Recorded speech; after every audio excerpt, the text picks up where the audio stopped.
வணக்கம். தமிழ் ஃபுட் கார்னரில் இன்றைக்கி முருங்கைக்கீரை பருப்பு பொடி பண்ண போகிறோம். முருங்கைக்கீரையில் நிறைய சத்துக்கள் இருக்குது, உடம்புக்கு ரொம்ப ரொம்ப நல்லது. முருங்கைக்கீரை கிடைக்காத இடங்கள்லையும் முருங்கைக்கீரை நமக்கு கிடைக்காத சமயங்கள்லையும் இந்த மாதிரி பொடி ரெடி பண்ணி வச்சுக்கிட்டோம்னா நமக்கு ரொம்ப யூஸ்ஃபுல்லாக இருக்கும். இது சூடான சாதத்தில் போட்டு நல்லெண்ணெய் நெய் விட்டு சாப்பிட்டா ரொம்ப ரொம்ப நல்லாயிருக்கும்.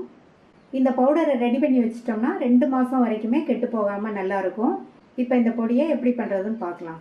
இது வரைக்கும் நம்ம சேனலை சப்ஸ்கிரைப் பண்ணாதவங்க சப்ஸ்கிரைப் பண்ணிவிட்டு பக்கத்தில் உள்ள பெல் பட்டனையும் கிளிக் பண்ணிக்கோங்க. 2 கப் காய்ந்த முருங்கை இலைகள் வச்சுருக்கேன். முருங்கைக்கீரையை வாங்கி க்ளீன் பண்ணிவிட்டு நல்லா வாஷ் பண்ணிவிட்டு நிழல்லையே காய வச்சு எடுத்து வச்சுருக்கேன். கீரையை நிழலில் தான் காய வைக்கணும், வெயிலில் காய வைக்காதீங்க. வெயிலில் காய வச்சோம்னா முருங்கைக்கீரையில் உள்ள சத்துக்கள்லாம் போயிடும். ஸ்டவ்வில் ஒரு பேன் போட்டு சூடு பண்ணியிருக்கேன். எடுத்து வச்ச 2 கப் முருங்கைக்கீரையை இதில் சேர்த்துட்டு மிதமான தீயில வச்சு இந்த கீரையை வறுத்துக்கணும். கீரை வறுபட்டு நல்லா மொறுன்னு வரும், அது வரைக்கும் வறுத்துக்கணும். இந்த மாதிரி மிதமான தீயில வச்சு வறுத்தாதான் கீரை கருகிராமல் அதனுடைய கலர் மாறாமல் இருக்கும். வறுத்தாச்சு, நல்லா மொறுன்னு சத்தம் கேட்குது. நம்ம கீரையை காய வச்சதுனால இது வேகமாகவே வறுபட்டுரும். நல்லா வறுபட்டுருச்சு. இதை தனியாக எடுத்து வச்சிடலாம். அடுத்து பருப்பெல்லாம் வறுத்துக்கலாம். எல்லா பருப்பையுமே நம்ம எண்ணெய் எதுவும் சேர்க்காம வெறுங்கடாயில் தான் வறுக்கணும்.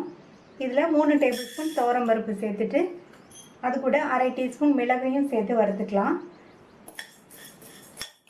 இந்த பருப்பு நல்லா கலர் மாறாமல் கரெக்டாக நல்லா வாசனை வர வரையும் வறுபடணும்.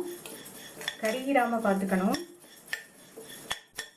தீயை நிதானமாகவே வச்சு வறுத்துக்கங்க. இந்த முருங்கைக்கீரை பருப்பு பொடிக்கு இந்த துவரம் பருப்பு நல்ல டேஸ்ட் கொடுக்கும், அதனால் துவரம் பருப்பு சேர்த்துக்கங்க. துவரம் பருப்பு கரெக்டாக வறுபட்டுருச்சு, நல்லா வாசனை வந்துருச்சு. அதோடு சேர்ந்து மிளகுமே நல்லா வறுபட்டுருச்சு. மிளகுமே இதுக்கு நல்ல டேஸ்ட்டும் வாசனையும் கொடுக்கும், அதனால் இந்த அளவு மிளகு சேர்த்து வறுத்துக்கங்க. இதை தனியாக எடுத்து வச்சிடலாம். துவரம் பருப்பு மிளகை பிளேட்டுக்கு மாற்றியாச்சு. அடுத்து 3 டேபிள் ஸ்பூன் கடலைப்பருப்பு. இதையும் நிதானமான தீயில வச்சு கருகிராமல் நல்லா வாசனை வர வரையும் வறுத்துக்கணும். கடலைப்பருப்புமே நல்லா வறுபட்டு வாசனை வந்துருச்சு, கருகிராமல் இருக்குது பாருங்கள். இதையும் தனியாக எடுத்து வச்சிடலாம். அடுத்து 2 டேபிள் ஸ்பூன் உளுந்தம் பருப்பை சேர்த்து அதே மாதிரி நல்லா கலர் மாறிடாமல் பொன்னிறமாக வர வரையும் வறுத்துக்கணும். நிதானமான தீயில வச்சு வறுத்துக்கணும். உளுந்தம் பருப்பு 2 டேபிள் ஸ்பூன் சேர்த்தா போதும். நம்ம பருப்புகளை எல்லாம் தனித்தனியாக வறுக்கணும். ஒவ்வொரு பருப்பும் ஒவ்வொரு டயத்தில் வறுபடும். உளுந்தும் நல்லா பொன்னிறமாக வறுபட்டுருச்சு. இதையும் ஏற்கனவே வறுத்த பருப்போடு சேர்த்து எடுத்து வச்சிடலாம். அடுத்து 1 டேபிள் ஸ்பூன் வெள்ளை எள் சேர்க்குறேன். நீங்கள் இதுக்கு பதில் கருப்பு எள் வேணுனாலும் சேர்த்துக்கோங்க. இந்த எள்ளை நல்லா வறுத்துக்கலாம்.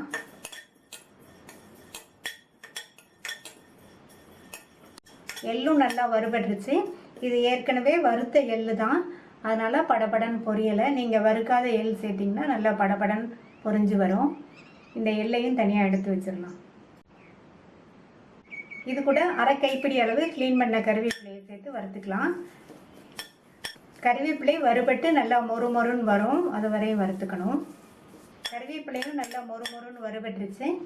இது கூட 1/4 டீஸ்பூன் பெருங்காய பவுடர், கல் உப்பு 1 டீஸ்பூன் சேர்த்துருக்கேன். கடாய் சூட்லேயே இது 2மே வறுபட்டுரும். கட்டி பெருங்காயம்னா நீங்கள் ஃபஸ்ட்டே கட்டி பெருங்காயம் ஒரு சின்ன சைஸ் அளவு எடுத்து வறுத்துக்கங்க. இதையும் தனியாக எடுத்து வச்சிடலாம்.